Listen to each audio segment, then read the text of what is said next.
Plus ఇవాళ రోజున స్త్రీశక్తి అని చెప్పిన తర్వాత కూడా ఆయన అవి మనం ఎలాగూ ఇవాళ రేపు ఇంకా మాట్లాడుకుంటాం కాబట్టి చాలా కీలకమైన కొంచెం. జ్యోతుల నెహ్రూ గారు జనసేన మమ్మల్ని తినేస్తోంది, మనం ఇదివరకు పార్టీ పెట్టినప్పుడు కమ్యూనిస్టులతో పొత్తు పెట్టుకొని వాళ్ళని ఎలా అటకెక్కించేసామో ఇవాళ అదే పరిస్థితి జనసేన ద్వారా మనకు రాబోతోంది. Is forcing A threat. Janasena అనేది ఇంతింతాయి వటుడింతాయి అన్నట్టు ఎదుగుతూ కొన్నాళ్ళకి తెలుగుదేశాన్ని కనుమరుగు చేసే ప్రమాదం ఉన్నట్టుగా ఆయన మాట్లాడారు. బండారు సత్యనారాయణమూర్తి గారు మాట్లాడారు.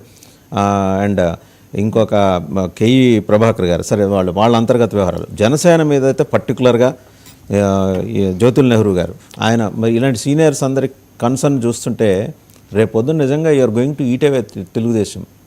ఎందుకంటే ఆయన ఇంకో మాట పొరపాటున అనుకోకుండా చెప్పేశారు. 83లో మనం కమ్యూనిస్టులను ఎట్లాగా సాబు చుట్టూ బంగాళాఖాతంలో ఇసిరేసి వాళ్ళని 1-2 సీట్లకు కన్ఫైన్ చేశాము, రేపు పొద్దున్న జనసేన కూడా అదే చేయబోతోంది తెలుగుదేశాన్ని.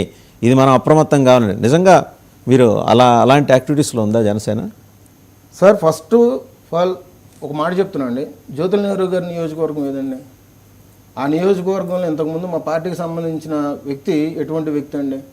జ్యోతుల నెహ్రూ గారికి ఆయనకి ఇది చెందకపోతే ఆయనకి సీట్ ఇవ్వలేదన్న విషయం మీద కదా పార్టీ నుంచి ఆయన దూరం వెళ్ళిపోయినా కానీ పార్టీ ఇప్పుడు వరకు పట్టించుకోవాలా? ఆ ఎలక్షన్ ముందు కూడా జ్యోతుల నెహ్రూ గారికే కదా జనసేన పార్టీ ఎప్పుడు అండదండలుగా ఉంది.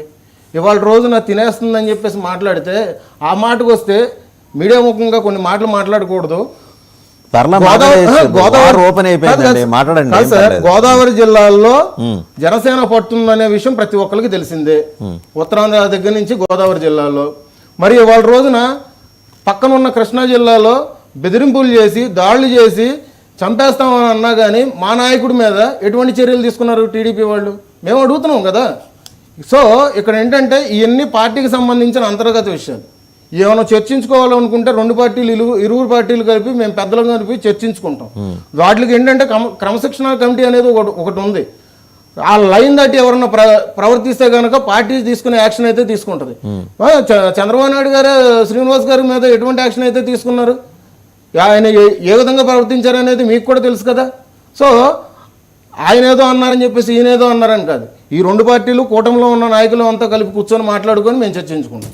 రైట్. ఒకసారి నాగార్జున గారు, ఎలా ఉంది మహానాడు? ఇవన్నీ చూస్తుంటే కాంగ్రెస్ పార్టీ 2024లో కూడా ఒక 10-15 కూడా తెచ్చుకునే పరిస్థితి కనిపించలేదు. మంచి ఫుల్ దీని మీద ఉన్నారు, జోష్ మీద ఉన్నారు. కూటమి పార్టీలు, కూటమి నాయకులు కూడా. కాంగ్రెస్ పార్టీ ఇంక మళ్ళీ ఆడియన్స్ గ్యాలరీ అనుకుంటాను 2029కి. బోనేది కొట్టిద్దన్న తప్పగా. ముందుగా అయితే విశ్వవిఖ్యాత నట సార్వభౌమ నందమూరి తారక రామారావు గారికి కాంగ్రెస్ పార్టీ నుంచి ఘన నివాళులు అర్పిస్తాను. ఎందుకంటే అవుననుకున్నా కాదనుకున్నా పార్టీలకు అతీతంగా ఆయన తెలుగువారి ఖ్యాతిని ఎక్కడికో తీసుకెళ్ళిన మహానుభావుడు. ఇంకా చెప్పాలంటే నాకైతే ముఖ్యంగా ఆరాధ్య దైవంగా నేను ఇదవుతా అన్న. అలాంటి నందమూరి తారక రామారావు గారికి ఘన నివాళులు కాంగ్రెస్ పార్టీ నుంచి అర్పిస్తున్నా అన్న. మొదటిది. రెండోది, మహానాడు చేసుకోవడంలో తప్పులేదు, కానీ నిన్న ఏం జరిగింది అంటే మహానాడు చేసుకుంటున్నాం అని చెప్పి కడప వైఎస్ఆర్ విగ్రహం దగ్గర చుట్టూతా తెలుగుదేశం పార్టీ జెండాలు కట్టారన్న.